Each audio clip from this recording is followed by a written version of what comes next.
बीते 5 दिनों से ईरान और इजराइल के बीच भयंकर संघर्ष जारी है। दोनों देश एक दूसरे के सैन्य और नागरिक ठिकानों को लगातार निशाना बना रहे हैं। ईरान के स्वास्थ्य मंत्रालय के मुताबिक इजराइल के हमलों में अब तक 224 लोगों की जान जा चुकी है। वहीं इजराइल का कहना है कि ईरान के जवाबी हमलों में उसके 19 नागरिक मारे गए हैं। इजराइल इस संघर्ष को अपनी साख की लड़ाई मानता है। ये मौजूदा टकराव मिडल ईस्ट के उस पुराने जख्म को फिर से कुरेद रहा है जब करीब 58 साल पहले इजराइल ने अकेले दम पर 6 अरब देशों को मात दी थी। वो लड़ाई महज 6 दिन तक चली थी, लेकिन उसका असर दशकों तक बना रहा। बता दें कि इजराइल की स्थापना 1948 में हुई थी, लेकिन अरब देशों ने इसे कभी स्वीकार नहीं किया। इसके चलते जल्द ही अरब इजराइल तनाव बढ़ता चला गया।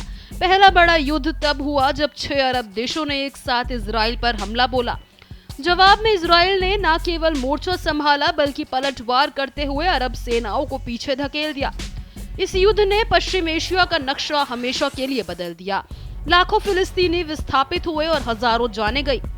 जून 1967 में इजराइल का मिस्र, सीरिया, जॉर्डन, इराक, सऊदी अरब और लेबनान के साथ युद्ध हुआ।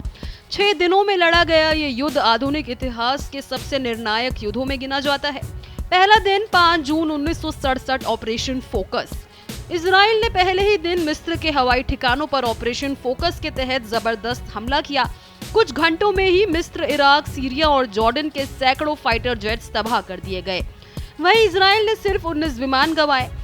इसी के साथ उसकी सेना ने सिनाई प्रायद्वीप में जमीनी कार्रवाई शुरू कर दी। दूसरा दिन जॉर्डन और सीरिया का हमला। जॉर्डन ने यरूशलेम और तेल अवीव को निशाना बनाते हुए हमले किए। इजराइल ने जवाब में वेस्ट बैंक में घुसपैठ कर वहां के जॉर्डन नियंत्रित क्षेत्रों पर कब्जा कर लिया। सीरिया ने गोलन हाइट्स से हमला करने की कोशिश की, लेकिन इजरायली सेना ने उसे पीछे धकेल दिया। तीसरा और चौथा दिन यरूशलेम पर नियंत्रण। 7 जून को इजराइल ने पूर्वी यरूशलेम में प्रवेश कर वेस्टर्न वॉल पर कब्जा कर लिया, जो यहूदियों का पवित्र स्थल माना जाता है। गाजा पट्टी और सिनाई इलाके में भी इजरायली फौज ने तेजी से बढ़त बनाई। 5वां दिन गोलन हाइट्स की ओर कूच। इजराइल ने रणनीतिक रूप से महत्वपूर्ण गोलन हाइट्स की ओर बढ़त बनाई।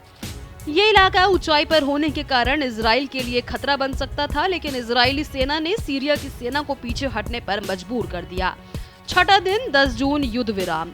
10 जून को सीरिया ने गोलन हाइट्स से पीछे हटने की घोषणा की। इसके बाद संयुक्त राष्ट्र के हस्तक्षेप से युद्ध विराम लागू हो गया। इस तरह सिर्फ 6 दिनों में इजराइल ने अपने चारों तरफ के दुश्मनों को पराजित कर एक नया सैन्य इतिहास रच दिया। 1967 की इस जंग ने न केवल इजराइल को रणनीतिक बढ़त दी, बल्कि उसे मिडल ईस्ट की एक बड़ी ताकत के रूप में स्थापित कर दिया।